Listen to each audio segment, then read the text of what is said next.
Hey, I'm Ryan Reynolds. At Mint Mobile, we like to do the opposite of what Big Wireless does. They charge you a lot, we charge you a little. So naturally, when they announced they'd be raising their prices due to inflation, we decided to deflate our prices due to not hating you. That's right. We're cutting the price of Mint Unlimited from $30 a month to just $15 a month. Give it a try at mintmobile.com/switch. $45 up front for 3 months plus taxes and fees. Promo rate for new customers for limited time. Unlimited more than 40 gigabytes per month. Slows full terms at mintmobile.com. I'm Sandra, and I'm just the professional your small business was looking for. But you didn't hire me because you didn't use LinkedIn Jobs. LinkedIn has professionals you can't find anywhere else, including those who aren't actively looking for a new job, but might be open to the perfect role, like me. In a given month, over 70% of LinkedIn users don't visit other leading job sites. So if you're not looking on LinkedIn, you'll miss out on great candidates like Sandra. Start hiring professionals like a professional. Post your free job on linkedin.com/spoken today. Hey, Dave. Yeah, Randy. Since we founded Bombas, we've always said our socks, underwear, and T-shirts are super soft. Any new ideas? Maybe sublimely soft. Or disgustingly cozy. Wait, what? I got it. Bombas. Absurdly comfortable essentials for yourself and for those facing homelessness. Because one purchased equals one donated. Wow, did we just write an ad? Yes. Bombas. Big comfort for everyone. Go to bombas.com/ACAST and use code ACAST for 20% off your first purchase.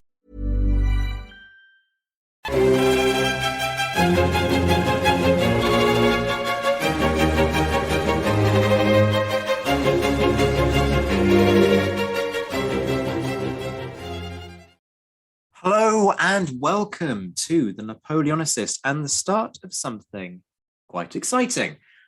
In the last episode, you'll remember that I had the brilliant Rachael Stark on, and we basically issued a threat that we might put our heads together and start to do a mini-series on Napoleon's marshals because, well, why not? And Rachel and I put our heads together, and so we're doing a mini-series on Napoleon's marshals, and we're not even sorry. Rachael, welcome to the Napoleonicist. Well, I'm reluctant to say like the main draw because that sounds like delusions of grandeur, and it also makes it sound like you haven't been contributing fantastic stuff to the round table of things. But this is the first time you've done a solo one, which is exciting. How are you doing? Good, thank you. Thank you very much for having me. That's all right. I mean, to be fair, we keep sort of talking about how there's a need for new material on the marshals, whether it's Davout or whether it's, well, pretty much any of them. And I'm quite liking the prospect that we're going to perhaps do one of these a month, and it's going to be great. It'll be an education. Before we start, in terms of talking about what we are going to talk about, I'm just going to talk in general terms about where people should go if they want to know a bit more about this topic. And I was doing my side of the prep for this episode, and I reached for what you just called I don't know why I'm showing it to the screen because it's a radio show, so nobody can see this. You called it the Marshal Bible. Mm-hmm. It's David Chandler's Napoleon's Marshals. In terms of today's book, was it Mark Gallagher who did the John Gallagher? John Gallagher. Yeah. Apologies. John G. Gallagher's biography of Davout. It's called the Iron Marshal. Absolutely, and that is what we're going to be diving into today. Davout, the foremost of the marshals, I think. It's fair to say, not hugely popular. It's amongst his contemporaries. Not remotely popular, actually. Yeah. He liked to make life difficult for himself. He created a fair few enemies. But I think, well, I mean, certainly reading Chandler, you get the impression, and Chandler says this, he uses the word paragon of virtue. It does kind of seem that Davout was a principled individual. Yeah, he gets called the Iron Marshal, obviously, because he was an iron disciplinarian, and there's quite a lot of overlap in the way that he was perceived and the way that the Duke of Wellington was perceived. And in that sense, the Iron Marshal and the Iron Duke. But I think as well, the Iron Marshal sort of nickname could also be applied to his principles because he was a man of cast iron integrity. A lot of the other marshals were very adaptable and they could sort of bend in whichever way the wind was blowing, some of them a lot more so than others. But Davout wasn't afraid to argue with anyone, friend, foe, regardless of, whether it was the king or whether it was one of his comrades, if he felt he was in the right, he was what we would call in the northeast of Scotland, thran. He would stick his heels in and there was no shift in him. Sounds like my kind of person, to be honest with you. Let's dive in, shall we? Early life. He's not raised from the gutter, this guy. He's got a long military pedigree behind him, hasn't he? Yeah, so Davout was born in Anu in 1770, so he's just 1 year after that sort of big bumper year of Napoleonic personalities. And his father, Jean-Francois Davout, is a veteran of the 7 Years' War. And there's an adage in Burgundy that says when a Davout was born, a sword left its scabbard, because the family has this really long-standing tradition of military service, basically back to the Crusades. So he's from a really strong military pedigree, and he's from minor nobility. He's not an aristocrat per se, but he's not what we'd call working class in terms of most of the other marshals, which meant he was actually one of the very few of them who was able to hold an officer's commission under the Bourbons. So there was himself and Grouchy, Serrurier, Berthier, they were all able to hold officer's rank. He lost his father very young, which interestingly enough seems to be a really predominant theme in, again, these sort of major Napoleonic personalities. Quite a lot of the marshals, and obviously Napoleon and Wellington as well. And he was sent off to military school, the military school at Auxerre, just before he was 10. It was a really very strict, very Spartan kind of existence. It was run by Benedictine monks. So it's possible that sort of real Spartan, austere surrounding kind of shaped his attitudes and his tastes going forward. And after that, he was sent to the École Militaire in Paris. He joined there 3 weeks after Napoleon left it.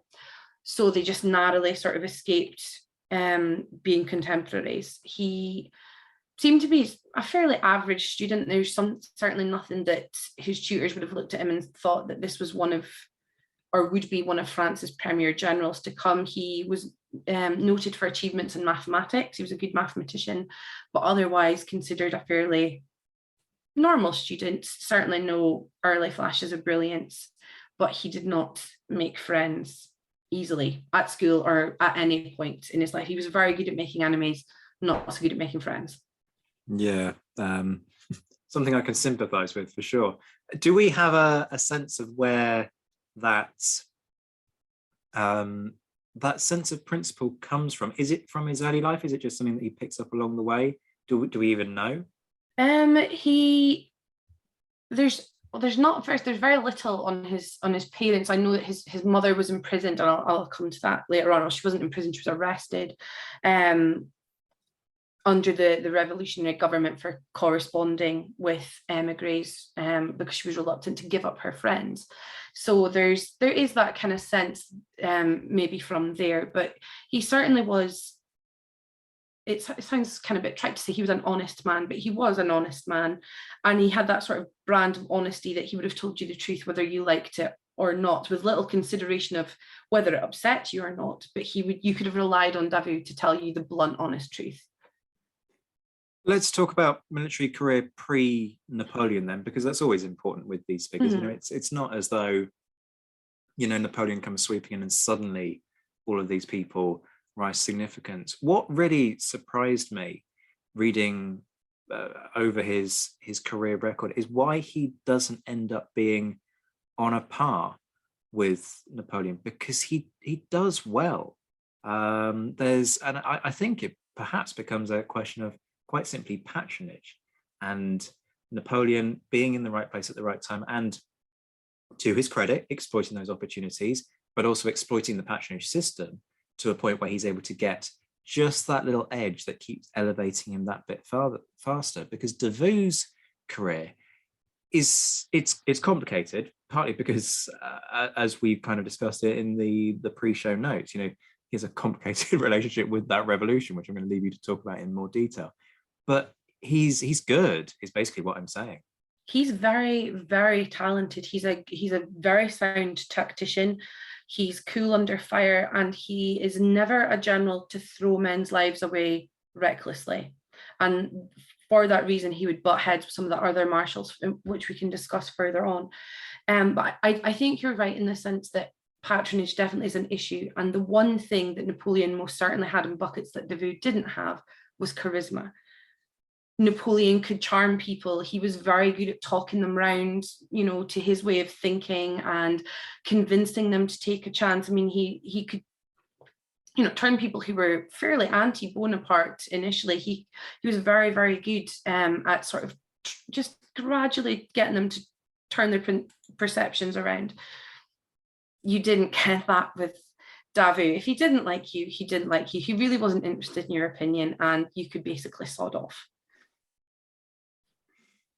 So genuinely, elements of this personality, like looking in a mirror, is slightly scary.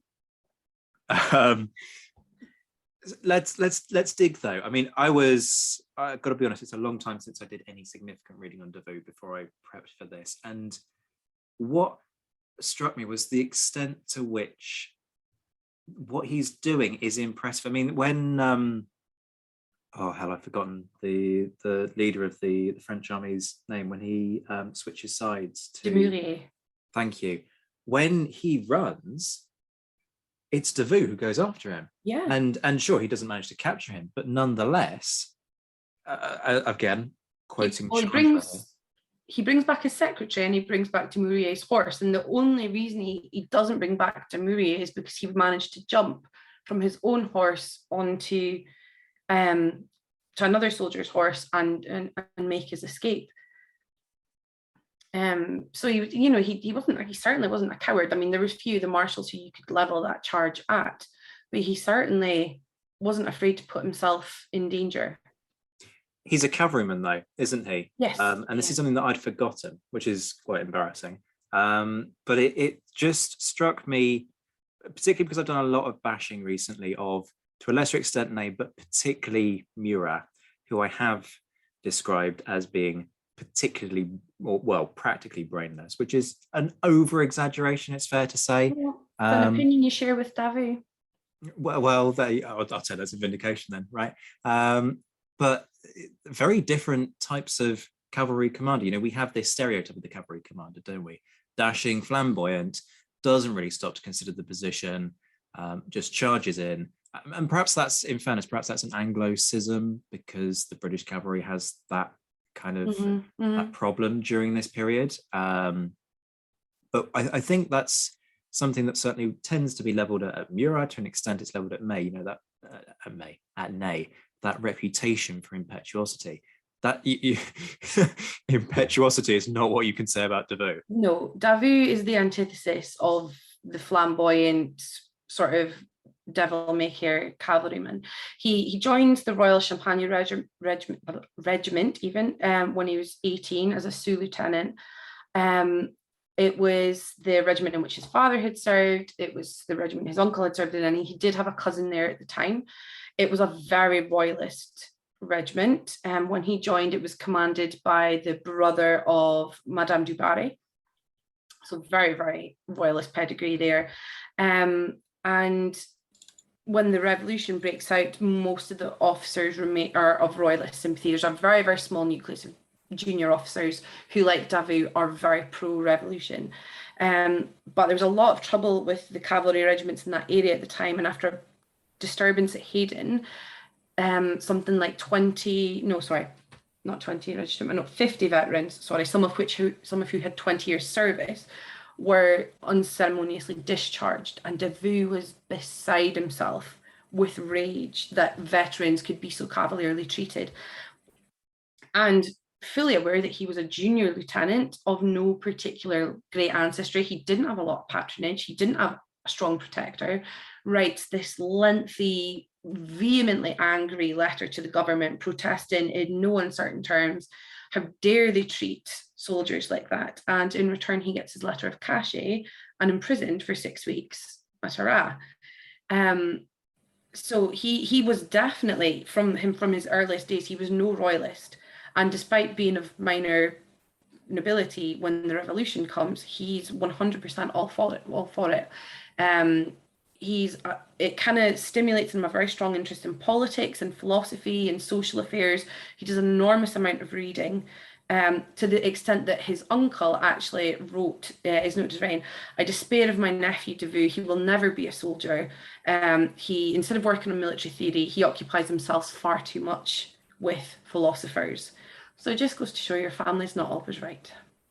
No, indeed. But talking of family, you alluded to this earlier. That family connection ends up being a problem for him, doesn't it? That nobility, but also the situation with his mother. Am I right in thinking that basically he had to burn a whole load of evidence in order to get her off the hook?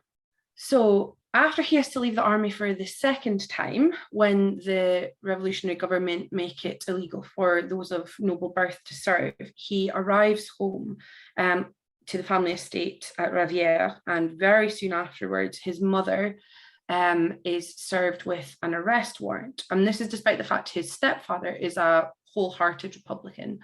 But Madame Davout's arrested, and he accompanies her to the local jail in Tonnerre. Because at the time of the arrest, they're not told why she's being arrested. There's really no mention of the charge.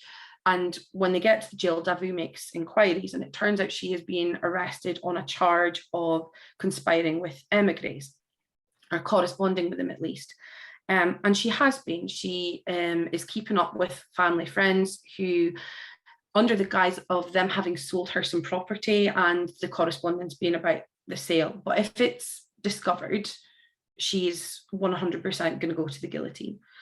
And Davout's savvy enough to recognize that immediately. He took rooms at a local inn, and then when darkness fell, he walked back the distance of some miles to the family estate, got himself in over the garden wall so he didn't wake up any servants, woke up his sister, and they went through their mother's papers, burnt every shred of incriminating evidence, and then he walked all the way back and was there in Tonnerre, funnily enough, in the morning, so that when the house was searched for evidence, there was none. So they couldn't, continue the charges against her on the grounds that there were no evidence. But it was really only through his quick thinking that his mother wasn't executed. I mean, if he'd been discovered in the act, there's a fair chance he would have been executed as well. How do we know that he did that? What's the account that it comes from? He left a lot of his private papers and his memoirs afterwards, and his youngest daughter, Adelaide, became the sort of caretaker of his memory and sort of reputation. So there's a lot of sort of private accounts and reminiscences, that's the word I was looking for. Yes, so she documented that a lot of those later in his life. Shall we stay with personal life and family for a minute? I was quite confused reading Chandler, if I'm honest, because he seems to imply that his first wife, at least, was not particularly faithful. No. But he seems to end up kind of quite happily married. So are there just no kids from the first marriage? How does it work? No, his first wife, he had gone off campaign, come back, and had found out she was unfaithful, started divorce proceedings, and she died in poverty very soon afterwards.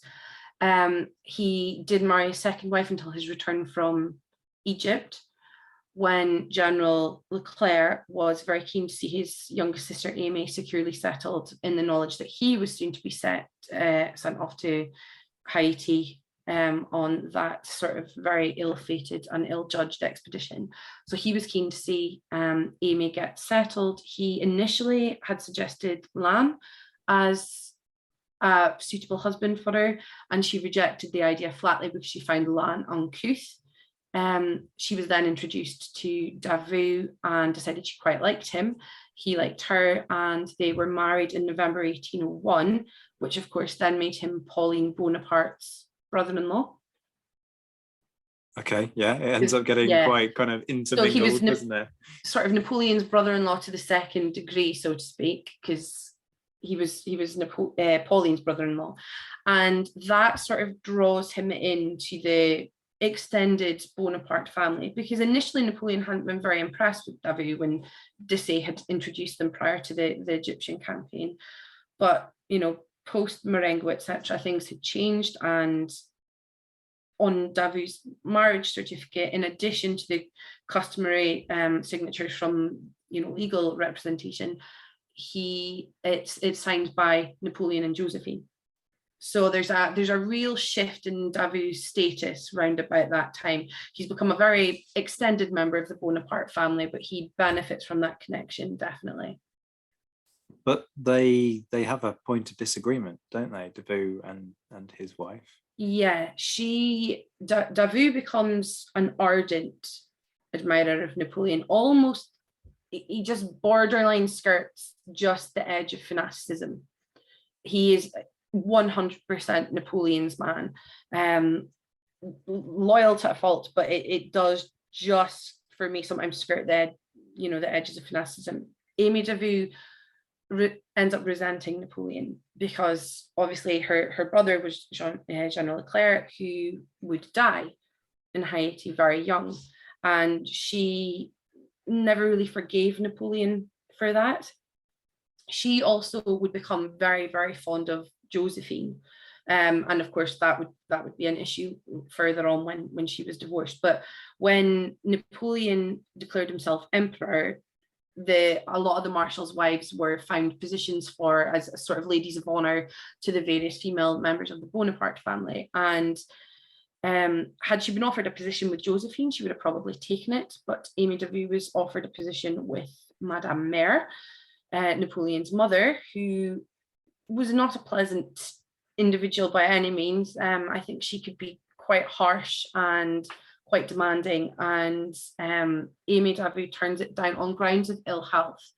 And that wasn't wholly a lie. She didn't keep very well in the early years of the marriage. They lost their firstborn son and their firstborn daughter, both just short of their first birthdays.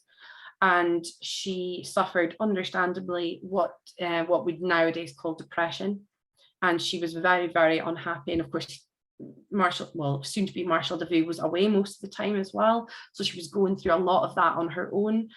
She was very anxious at the time of the birth of their third child. So she didn't keep very well with her own personal health. But a lot of it was also due to the fact that she didn't want to be part of Napoleon's mother's household. Madame Junot said it's because she had pretensions above her station, but I think she was very wise in turning the position down. Yeah, that's... I'm not sure you'd really want to be in the court of Napoleon's mother unless you could. I mean, impressive woman in some respects, but also very, very severe in her nature. Yeah. Let's talk about the route to the Marshal's baton, shall we? So kind of rewinding to cover the military side of his career. You say that initially Napoleon's not hugely impressed. They meet just before the Egypt expedition. Davout's appointed to that, and he just seems to knock it out of the park. Yeah, so initially he had befriended Desaix during the Revolutionary Wars, and Desaix seems to have made a sort of habit of befriending the least friendly generals in the Napoleonic army, because he also became friends with the future Marshal Saint-Cyr, who, like Davout, was very introverted and not the sort of person you would invite to dinner. And it was Davout was originally intended for the army of England, and Desaix had brought Davout to meet Napoleon prior to the Egyptian expedition and was kind of singing Davout's praises as a very talented general. And at this stage in his life, Davout was noted as being quite slovenly in his appearance. He didn't take a lot of care with his dress, etc. And obviously, as we've already discussed, he was quite introverted. He was noted by many contemporaries as lacking in the social graces. He was not a great maker of small talk. And Napoleon, depending on the translation of that you look at, either called him a damned brute or an effing beast. He was not impressed with him at all. But Desaix had kind of encouraged Napoleon to bring Davout to Egypt, and so he does. He fought, commanded the cavalry under Dissay. He fought at the Battle of the Pyramids. He took quite badly ill in Egypt several times, but he had dysentery and got left behind when Dissay's forces went after Murad Bey.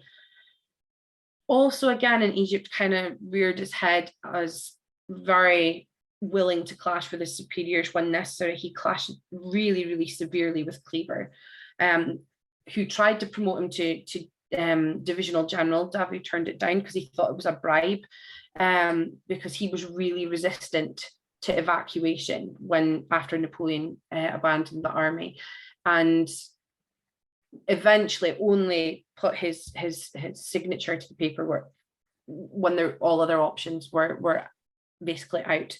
But yeah, he fought at Abukir. He was involved in a fairly long list of battles. As he did throughout his whole career, he commanded his men well. He was never loved by his men, certainly not in the sense that Lamb was, or Ney, or even the likes of people like Oudinot or MacDonald, but he was respected. He was always respected, and he took a very close interest in the welfare of his men. He always made sure they were well supplied, and kept, in rigid discipline. So he actually is the Egyptian campaign where kind of Davout makes his name, probably. It's where he shows that he's not just Dissay's friend. He's actually a very, very competent general in his own right. What's coming across quite strongly here is the sort of sense, particularly for people who know kind of the headlines of Wellington's command style, that Davout sort of sounds like a French Wellington. I always think there's a really strong overlap in a lot of the different ways. Obviously, Wellington is also described as not a great maker of small talk, and someone who was quite cold and quite austere, who could have, very strong friendships with a sort of fairly small circle. As Davout did, he became, he was a very good friend of Dissay. He became a very close, had a long-standing friendship with Marshal Oudinot, got on very well with Marshal Saucier, General Gudin, etc. Abhorred looting, absolutely detested it, would have none of it under his command, unlike other marshals like Massena and Soult, who would have stolen anything that wasn't nailed down. But no, and he kept it for themselves as well, not even just let the men have it. It's just like, yeah, I'll go and stick that in my lovely chateau back in France, thank you. Yes. No, he abhorred looting. He punished it very harshly. He would have, executed plunderers, etc., or rapists. He very much ensured that his corps was kept in exceptional discipline. So there are quite a lot of similarities with Wellington, I think. The only big difference is that Davout was a very good husband and Wellington was obviously an atrocious one. But other than that, I think it's fair to say there's a good deal of overlap. That was exactly what I was about to say there. The differences in terms of their commitments to their marriage vows are very, very obviously not the same. Let's talk about the acquisition, if you like, of the Marshal baton, because he's 34, and like you say, he's not known for his friendships. So what's the reaction like when news breaks that, so next up on the list is that guy Davout, who you don't seem to particularly like, guys? He's 34. He's the youngest on the list. And he's not, there's a lot of generals with, greater superiority, greater seniority than him. At this stage, he's a divisional general. He's never had a wholly independent command. He's never commanded a whole army. So there's quite a few eyebrows raised. And Gallagher, his biographer, certainly suggests that he sort of steps into dead men's shoes, as it were, because had Leclerc lived as Bonaparte's husband, he would almost assuredly have been given a baton.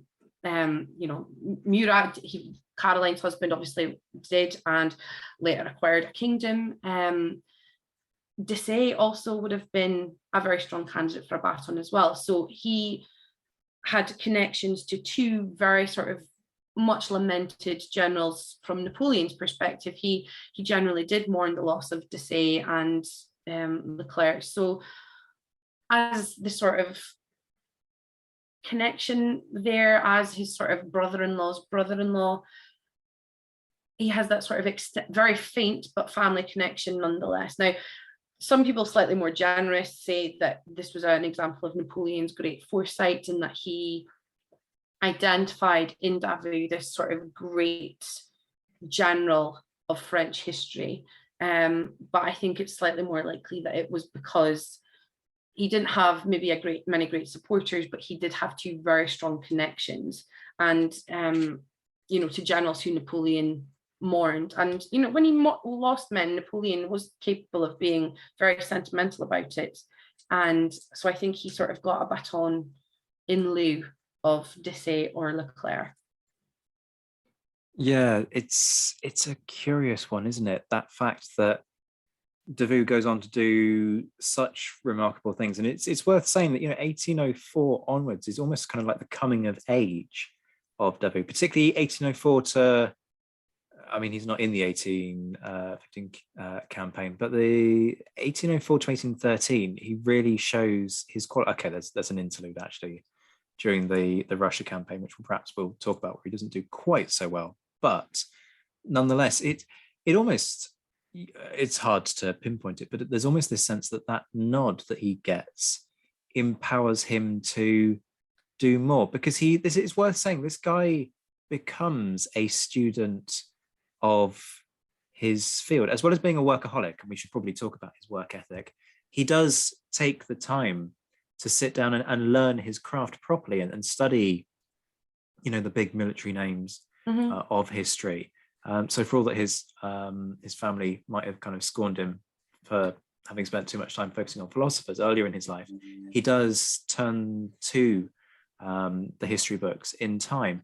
So, I mean, let's just stay with that. Let's talk about his work ethic. He seems like a workaholic, if I'm being honest with you. Yeah, he had a very strong attention to detail. If you read some of his correspondence, and some of it is available online, translated into English, it's actually prior to the Russian campaign, but he's talking about the need for soldiers to have sort of small individual kettles to make sure that they were able to make soup, etc. His corps was always the best supplied. There was no detail in which he stinted. He made sure that they had fresh as they could, but the fresh rations. Then they carried flour, there were shoe nails, there were a certain amount of spare linen, etc. He didn't stint on ensuring that his men were looked after. And that's part of the reason why their discipline was so good, because, even in Russia, his men were the last to run out of food. He, he wrote very lengthy letters. He was never vague about it. He was very precise in what he wrote and what he said in the correspondence with his divisional generals, his three immortals, Friant, and Gudon. He corresponded in detail with Berthier, who he would eventually come to have a feud with in 1809. But yeah, he had a very keen eye for detail, and it reflected in the quality of his men. He drilled his men very severely as well. Okay, so I'm going to go there. The elephant in the room of any conversation when it comes to Davout, Auerstadt, which is, I mean, I'll be honest, I would say Auerstadt's probably the most impressive battle of the Napoleonic Wars, in my opinion. People will come at me for that, I'm sure, and tell me, no, you've forgotten X, Y, and Z, and how can you possibly, as a devotee of Colt Wellington, not kind of rank Salamanca as greater or something? But Salamanca is good. It's Wellington at his best, in my humble opinion. It ain't Auerstadt, though. There's no contention about that whatsoever. So take it away, fill people in. What happens? There's never been a faster or easier way to start your weight loss journey than with PlushCare. PlushCare accepts most insurance plans and gives you online access to board-certified physicians who can prescribe FDA-approved weight loss medications like Wegovy and Zepbound for those who qualify. Take charge of your health and speak with a board-certified physician about a weight loss plan that's right for you. Get started today at plushcare.com/weight loss. That's plushcare.com/weight loss. PlushCare.com/weight loss. Wow. Nice. Yeah. What you're hearing are the sounds of people everywhere putting on Bombas socks, underwear, and T-shirts made from absurdly soft materials that feel like plush clouds. Yeah, that plush. And the best part? For every item you purchase, Bombas donates another to someone facing homelessness. Bombas. Big comfort for everyone. Go to bombas.com/ACAST and use code ACAST for 20% off your first purchase. That's bombas.com/ACAST, code ACAST.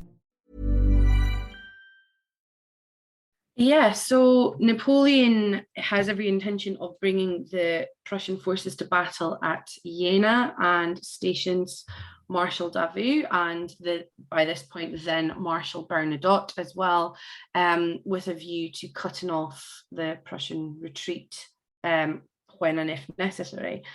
But Napoleon does not in fact face off with the main body of the Prussian forces at Jena.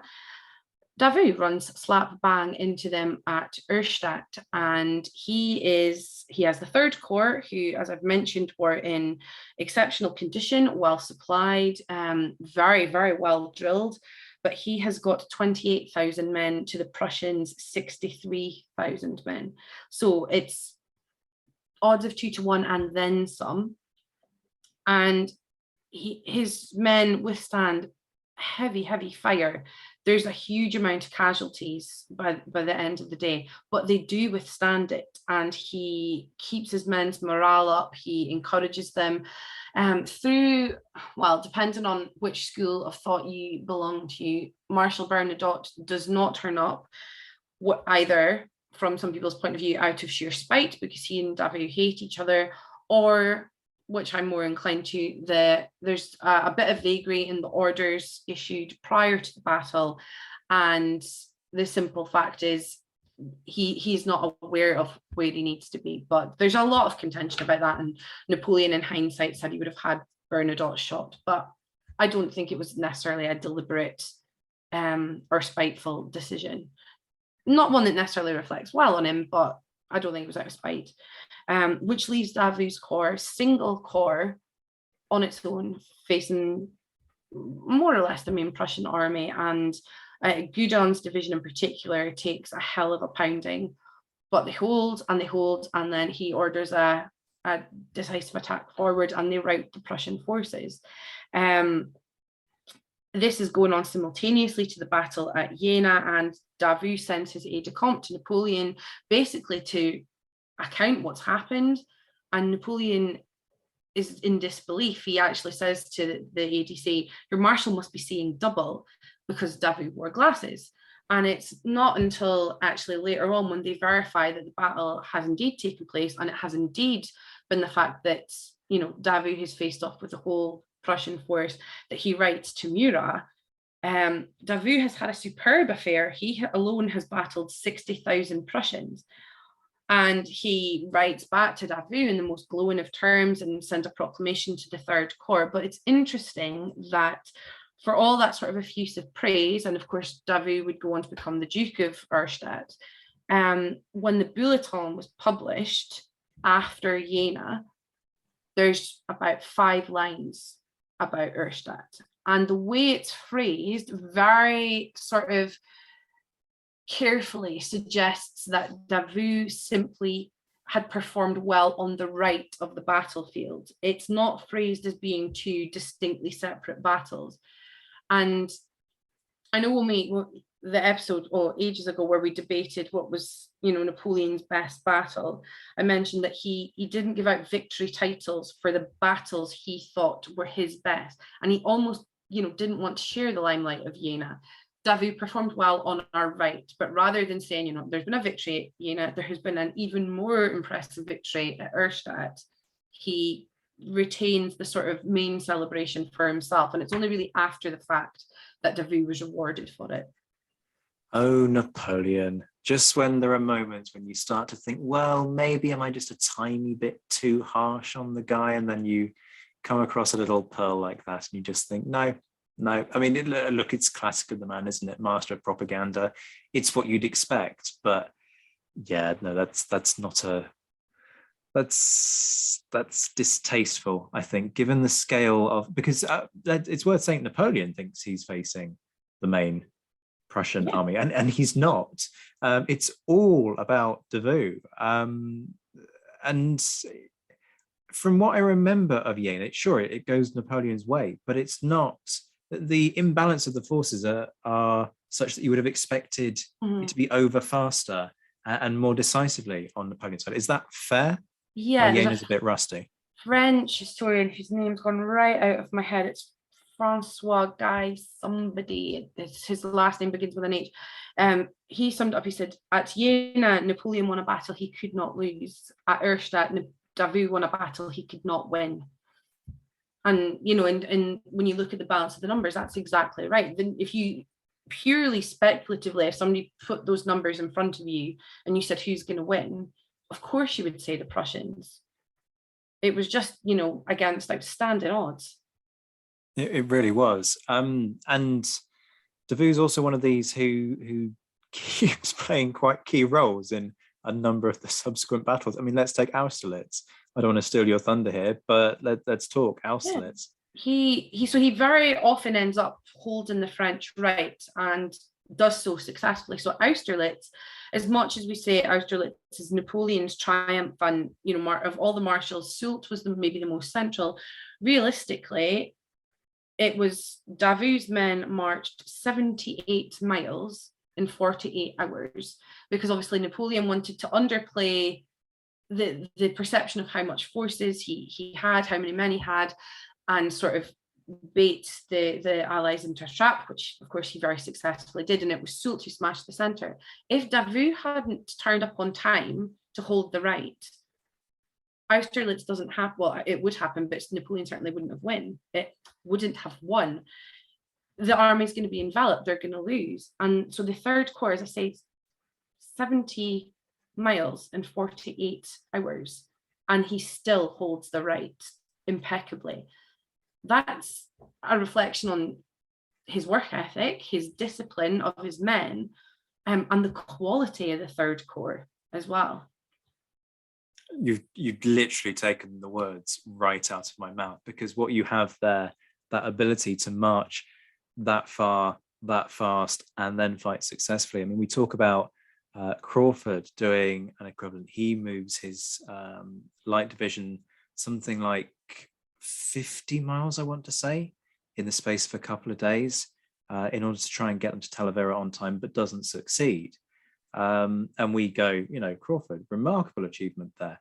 But to march further in the same length of time and then fight a battle is something that, as you say, can only be down to the time that's gone in before that, in terms of drill, discipline, making sure that the men are equipped, keeping them at that kind of peak of fitness and prowess, and keeping them as this finely tuned instrument, for a better metaphor, to then be able to get them to do that. Because if you've got raw conscripts, or if you've got poor morale, they're never going to do that. And you might be able to march them that far if you threaten them with everything under the sun, but they won't then stand and fight as a cohesive force. So it's a staggering achievement. But it doesn't stop there, does it? I mean, Friedland, Wagram, Eylau, as you'd expect with somebody who goes on to become one of Napoleon's top three, probably even top two. I mean, you've got to factor in Berthier in I think obviously, but in pure generalship, most people seem to agree that it's either Davout or Massena. Some people throw Lannes into the bargain as well, but yeah, usually Berthier, of course, nobody's in his dispute, was the most essential, but in terms of generalship, I will always put Davout top. I mean, we spent a lot of time praising the guy. I suppose we should be balanced in the interest of fairness and talk about some of the failures. There are a couple of them. Russia seems to be the big one. And it was interesting, again, reading Chandler, to note that as a result of what happens in Russia, there's this sort of cooling off in the relationship between Napoleon and Davout. which I don't know. Do you think that's justified? I think it's sort of slightly a bit harsh and kind of a bit of a scapegoating exercise there. Yeah. So up until Russia, Davout had done incredibly well out of Napoleon. So although he could be ungrateful, he was, in Napoleon's defense, a very generous rewarder of good service. So Davout was second only to Berthier in terms of financial endowment. He had received over 900,000 francs per annum, and Berthier was over 1 million, and he had been made Duke of Erstadt and then Prince of Eckmühl. But Russia seems to mark a key psychological change in Napoleon's perception of Davout. And it's quite interesting, depending on the way you look at it, how the reason for that. Davout's biographer seems to suggest that some of it's down to jealousy, in that Napoleon, he's quite jealous of his reputation as the foremost military genius of Europe, and almost doesn't want to be sort of outdone. So for the Russian campaign, Davout is given command of the First Corps, which is over 70,000 men. He, as always, is a workaholic, is diligent, is, concerned with the minutiae of making sure his men are so supplied. So I can just read something from the book. His men were noted as being, as well turned out, they could have been the Imperial Guard. So the preparations he's made are exceptional. But this is where the multiple enemies he'd made amongst the Marshal kind of come back to bite him. He had clashed with Berthier, and then Napoleon went to Danzig. Here, Davout's enemies were able to gain the emperor's ear without the Marshal present to defend himself. They twisted his diligent preparations, his endless labor, and his enthusiasm, and used them against them. So this is now quoting Ségur. The Marshal, said they, wishes to have it thought that he has foreseen, arranged, and executed everything. Is the emperor then to be no more than a spectator of this expedition? Must the glory of it devolve on Davout? To which Napoleon exclaimed, one would think it was he who commanded the army. Nor did his enemies stop short at this point. Once they realized that they had the emperor's attention, they lost a full-scale attack on the Marshal. Was it not Davout who, after the victory in Jena, drew the emperor into Poland? Is it not he who is now anxious for this new Polish war? He who possesses several large properties in that country, and whose accurate and severe probity has won over the Poles, and who is suspected of aspiring to their throne. So Berthier, Murat, particularly Davout's foremost enemies in the Marshal, use that opportunity to kind of say to Napoleon, he's after your glory. He's trying to take the credit. Do you want the Russian campaign to sort of be Davout's triumph and not yours? So that kind of marks the first point of Napoleon's relationship with Davout starting to sour. It's then further exacerbated when Davout is ordered to work alongside Jérôme Bonaparte, who he's also fallen out with prior to the Russian campaign. Is there anyone he hasn't fallen out with by the end of this war? He was really good chums with Oudinot, so they never kind of really fell out. But he had a fairly lengthy list of enemies. So he'd clashed previously with Jérôme Bonaparte, and they're ordered to cut Bagration off before he can get his forces back to rejoin the other Russian contingents.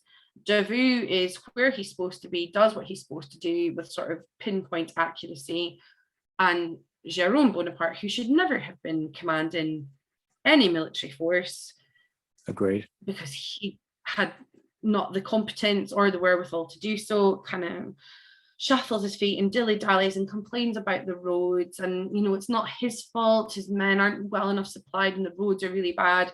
And Napoleon sends him very sharp rebuke saying, well, if you can't march, what about the troops of Davout and Bagration?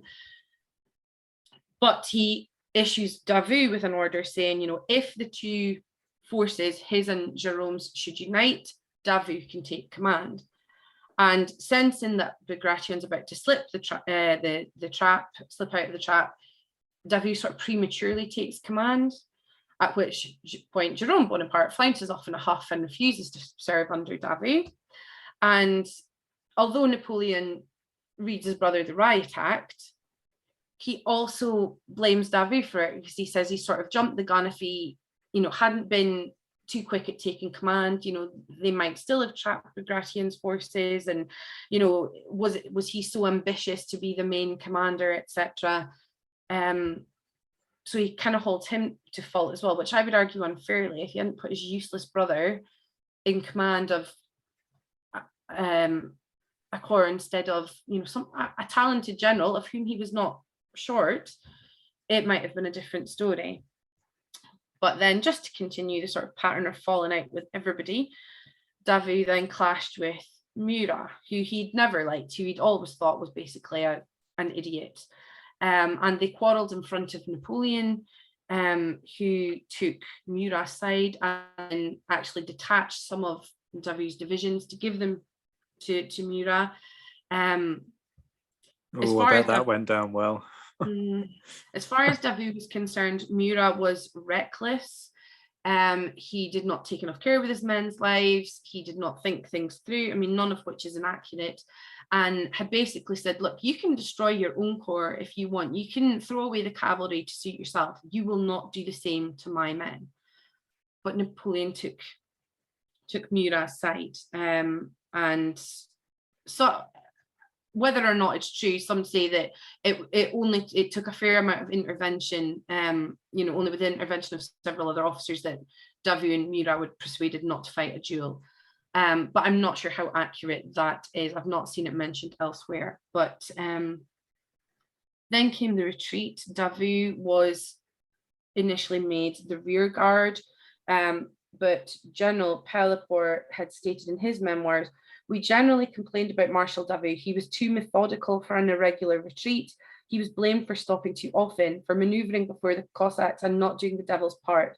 However, it should be pointed out in fairness to the Marshal that broken fords, broken bridges, an unruly crowd of stragglers on foot, on horseback and in carriages retarded his march and furnished the enemy with frequent occasions to worry him, to squeeze him closely and to force him to fight."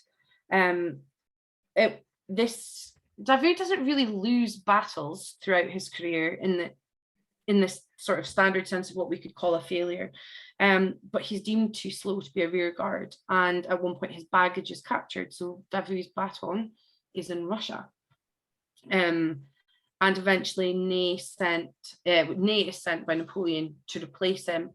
And the sort of big fallout or the real sort of waning of his star comes when he's ordered to wait at Krasny for Ney's men to catch up, but it's impossible for Davout to hold out.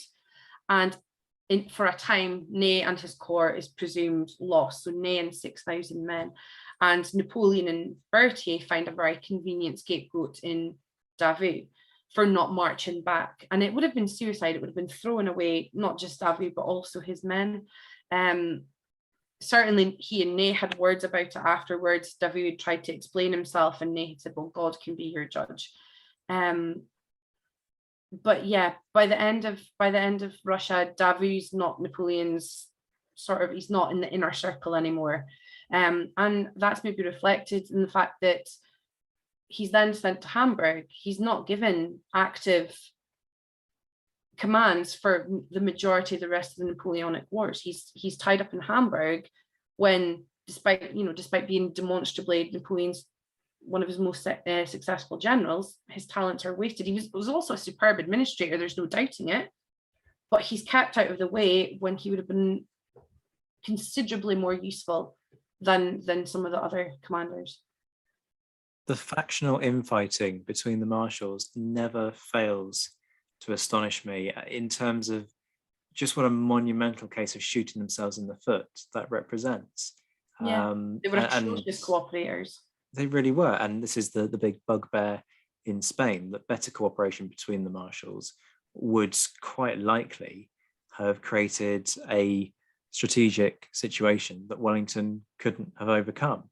And it was, in actual fact, the inclination for those individuals to act as if they have sort of their own mini fiefdoms, and that lack of centralized control that was a problem. And it's really interesting to see that same kind of infighting, that it's not a professional word, but that bitchiness between the marshals of, well, he said this, and well, I want to do that, and well, it's almost playground-esque at times, but it's played out amongst all of them. They're all vying for the emperor's eye.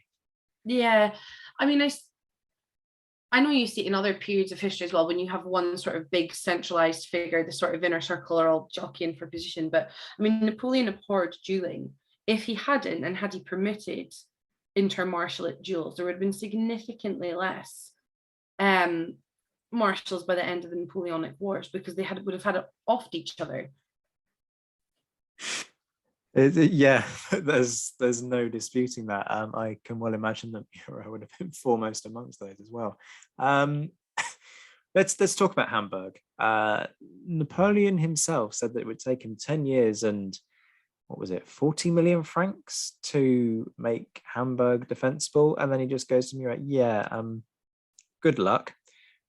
And to Davout's credit, he holds it for 6 months. He does it. Napoleon's lost France, and Davout's still holding Hamburg. Yeah. How is that even possible? Again, just that he has this sort of ability to plant his feet and not be moved, and the wind can blow against him and the enemy can throw everything they have against him, and he does not give in. It's a real sort of intractable stubbornness about him, but also a very sort of strong belief in duty. We've mentioned Chandler's account in the Marshals. There are a couple of other compendiums that touch on the whole group, the whole marshalate as a one, and discusses them all in detail outside individual biographies. And a couple of them are quite sensationalist, A.G. MacDonald and R.F. Delderfield. But there is a sentence in A.G. MacDonald's book that I think sums up Davout's character to perfection. And it was that every man in the Grand Army could have hated the sight of him, and Davout wouldn't have lost a single wink of sleep as long as he felt he had done his duty and had done what's right. And that absolutely sums him up. He had a very sort of strong focus on, this is my duty. For much of the Napoleonic Wars, he equated Napoleon with France, which was why he was so fervently loyal. What is best for France is doing what Napoleon bids, and I will do it to the letter. So he doesn't have the same degree of self-interest that many of the other marshals do. Murat, the minute he thought his kingdom was in jeopardy, buggers off. Soult and Massena spent the majority of the conflicts filling their pockets, as did Brune, as did Augereau. And this isn't to sort of try and sanctify Davout. I'll come to the sort of most discrediting thing in his life in a second. But he had a very strong sense of duty. He was in it for France, not for himself. To the point that on one occasion, Napoleon had said, it's necessary that I give to him, i.e. rewards, because he won't take for himself. And that's not something you could have really said about virtually any of the other marshals. That's very, very true. But you gave us a teaser there. We can't keep the listeners waiting on that teaser. Yeah, so the reason that Davout can hold Hamburg for 6 months in the most atrocious of conditions, to the point that they were melting ice for drinking water, was that he expelled over 20,000 civilians into the depths of winter, which we would call a war crime today, accurately so. Now, in some I've seen some people argue, well, what else was he supposed to do? It was war, bad things happen in war. But I can't see a way that you can reconcile that as being an acceptable decision. It was incredibly harsh. And that's why, in addition to being called the Iron Marshal, he was called the Beast of Hamburg. Yeah, it's one of those decisions, isn't it, that if you think about it purely in military terms and cut all humanity out of it, then yes, of course, logically, you need to hold the position, you need to preserve your resources, and your civilian population isn't going to do anything other than consume those resources, which you can give to your men. But we are all humans at the end of the day, and that's not a good look on anybody's record, is it? What's his reputation like in Germany then, if there's that to contend with? Well, it's the Beast of Hamburg is kind of how he's known, but they did acknowledge him as, a very talented general. There's an occasion where there's a Prussian aristocrat, and I'm sorry, I can't remember the name, had come to the French court, and he's mentioned as the Prince of Eckmühl. And they said, don't worry, Prussia hasn't forgotten. He was also called the Duke of Erstadt. They acknowledged that he was a very, very capable, very competent foe. But yeah, Hamburg really kind of taints his otherwise pretty clean sheet, because he had abhorred looting, he had abhorred pillaging, he'd never let his men sort of plunder their way across the country or inflict horrors on the civilian population. To have lived your whole military career upholding those standards, it really does sort of spoil it in the end, I think. It does. I mean, that's not quite the end, in fairness. There is the 1815... Up until the first abdication. There is the 1815 campaign where he doesn't, obviously he's not at Waterloo. People love to do the big what if, if you stick Davout at Quatre Bras, what happens? Well, newsflash, folks, the same thing, because the reason why Ney didn't win was because he didn't have the men with him because they were strung out on the march. That's the problem at Quatre Bras. That's just the French are strung out on the march issue. It's not even particularly a well done Wellington. It's who can get boots on the ground faster. So setting that stupid rabbit hole aside that I've just wandered into, what is he doing during the Waterloo campaign? Because, I mean, he's left in France, but that doesn't mean that he's sitting back idly. No. So Davout had never really reconciled himself to the Bourbons. Even after Russia, even after Hamburg, he was still a Bonapartist. And he really wasn't a fan of Louis, and having only surrendered after someone he trusted brought the news to him of Napoleon's abdication at Hamburg, not when Louis's representatives had communicated the news. He was sort of in pseudo disgrace until Napoleon arrives again. And Davout and Lefebvre were the two marshals waiting to greet Napoleon in Paris on his return. And he says to Davout, I need you to be Minister of War. And Davout had replied, Your Majesty, it's not the role that I think I'm best suited for. I can be of much more use on the battlefield. And Napoleon sort of brings out what you would basically call emotional blackmail, that I'm alone, everybody's against me, will you now turn against me too, kind of thing. And eventually Davout relents and accepts the ministry. And he's damn good at it, because he's a very, very talented administrator. He basically works miracles, raising the army that is available for the Waterloo campaign. And again, there's the debate, is he left in Paris as Minister of War because Napoleon knew that he was categorically loyal and would never turn? Or is it that, again, as Gallagher suggests, that Napoleon was reluctant to be eclipsed, and the one marshal he had who was likely to do that, now that Massena had sort of passed his peak, was Davout? I mean, nobody really knows, but it could be either answer. Either way, Davout is Minister of War and sits out the whole campaign. He then has to organise the sort of straggling forces that come back after Waterloo and organise the defence of Paris. And it's here that Davout's cast iron integrity really shows itself, because he has to negotiate with the returning Bourbons. He has enough men to fight for Paris if he wanted to. But with Napoleon sort of defeated, he, I think, had come to the realization that Napoleon was no longer what was best for France, or that Napoleon had ceased to be France. And he was just anxious to prevent any more French loss of life. But he sent 13 conditions. The royalists had sent Oudinot, I think, banking on their long friendship, to him to say, it's time up, basically. And Davout agreed to surrender Paris, basically, as long as 13 conditions were met. And one of those conditions were that no officers be prescribed of their military rank or their civil position. And the royalists gave assurances to Davout that that wouldn't happen, and then promptly broke their word. And amongst those prescribed, of course, were Grouchy and Ney. And maybe it was naivety on Davout's part that he thought Louis would hold up his end of the bargain. Maybe it was that he did want to have faith.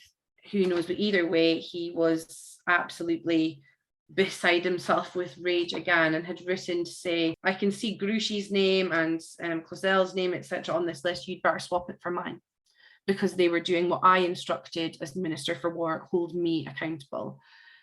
But he was unsuccessful, and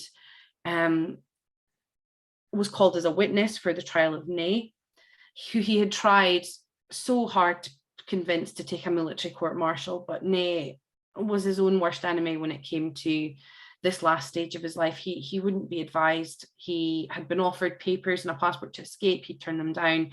He turned down the military court-martial. He turned down the chance to be classed as a German citizen on the technicality of his birth, etc.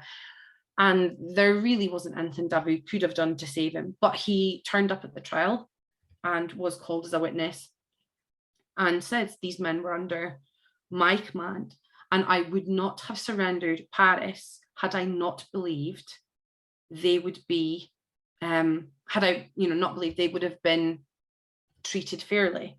And all that happens as a result of that, Ney is shot, and Davout, having nailed his flag to the mast as being, not in any way reconciled to the Bourbons, is sent to Louviers and basically lives under house arrest. He is stripped of his marshalate.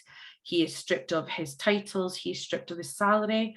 And for 2 years, he and his family are basically living on a handful of francs a day. Very, very little. I mean, they're in borderline poverty. They have to dismiss all their servants. His wife has to go to Paris and handle all the sort of administration element of renting out their Paris property because they have no money. And it's not for 2 years later that eventually they relent, largely through the intercessions of Marshal MacDonald, and supported by Oudinot, that he gets his salary and his titles back. Yeah, it's interesting, isn't it? I mean, he doesn't suffer so he suffers obviously reputationally in the immediate aftermath. He doesn't suffer in the longer term for that willingness to sit down and negotiate. And sure, that's in part because those conditions are attached. But why is it that his reputation doesn't take a bit of a hammering in the longer term for that willingness to, what I would say, make a very kind of savvy decision and decide that, well, yeah, it's all over, and give up Paris? Because that's acknowledging that it's fundamentally all over for Napoleon's regime, which in some circles you do that and that's treason, and that's not what's pinned on Davout in the subsequent memory.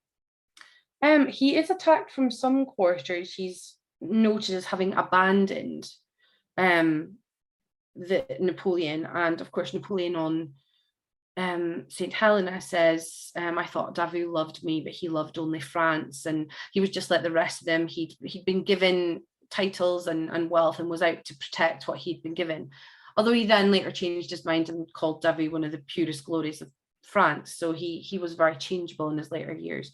I think honestly what saves Davout's reputation is his prior basically blemishless conduct, which you can't necessarily level at the likes of Murat, but also that willingness to more or less lay his life on the line trying to save Ney. Because it would have been very, very easy for them to turn around and say, well, you're acknowledging you would have fought on, you would have fought against the rightful king in Paris, you would have done basically just what Ney did, we'll shoot you as well.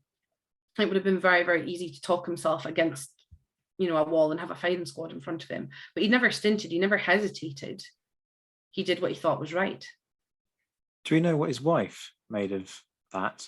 when he's kind of preparing to give this evidence? Not that I've ever come across so far. I don't imagine she was probably terribly delighted about it. No, nor me. You talk about there is a restoration of rank and titles, but it almost feels sort of too little, too late, doesn't it? Because it's not long before there's a lot of heartbreak in the family, and his health kind of deserts him. Yeah, he lived a very quiet life, and as I say, he never really reconciled himself to the Bourbons. Some of them did. Some of them just sort of, i.e. the Marshals, some of them did become very pro-Bourbon. Some of them sort of just blew with the changes, but Davout never really could. He was always a Bonapartist through and through. He lived very quietly. He became the mayor of Sauvigny-sur-Orge just the year before he died. The one sort of happy time in the later years was the marriage of his eldest daughter, Josephine. She was much beloved. She was the first of their children to survive infancy after those first kind of devastating losses. And the wedding was attended by so many Napoleonic officers, it was actually subject to conspiracy rumors, because it was basically a who's who of Napoleon's army.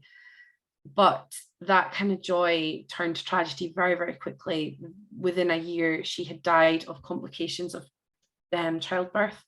And it was that loss. He'd been the one who kind of held his family up through those earlier losses while his wife suffered. And that death just seemed to break him. Understandably, the loss of a child. We talk about, infant mortality and child mortality being so much higher then, but it couldn't have hit any easier. And it just devastated him, really, really broke him. And his health declined from that point on. And he died of tuberculosis in 1823. It's a sad end. I mean, by my calculations, he was 53, which even for that time wasn't a great age. Sure, Napoleon's gone in 1821 at ish the same age, but it's not a great age to pass away, even for that period. Rachel, this has been exceptional. What a way to kick off this mini feature. I mean, if ever this was going to be the pilot, and it wasn't, I was absolutely locked in for this series, but this is one hell of a pilot to run with. Thank you so much for sharing what seems like your boundless knowledge on this. We'll be back in a month, folks, where, well, we'll leave you guessing who we might do next. But Rachel, thank you so much for your time. Thank you for having me. A particular shout out to my Emperor level patrons Mark Stoos, JC Kaiser and Todd and Laird Campbell. My Marshal patrons Matt Bone, Marcus Cribb and Rachael Stark.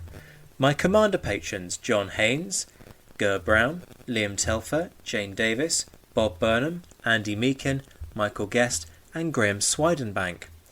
And my mentioned in Dispatches patrons M. Duck, Anthony Gumbow, Chris Pramus, Miles Reedy, Alexandra Leon, Alistair Campbell-Grieve, Beatrice de Graaf, Brendan Teeling, Colin Fieldhouse, Ed Koss, Bruins Girl, Gareth Copeland, Jeff Maple, Hugh Brennan, Indiana Fats, Jim Deary, Jim Getz, Josh Keeney, Lucy Tatner, Lynn Dawson, Mark Dewhurst, Mark Anscombe, Rob Griffith, Roy Muir, Ross Flowers, Ryan Diamond, Rob Cothlan, Mark Trowbridge, Nick Overland, Stephen Coulson and Graham Goodwin. I'll be back very soon, but until then, I'm Zach White. This has been The Napoleonicist. Take care of yourselves, my friends. Stay well, stay safe, and as always, thank you for listening.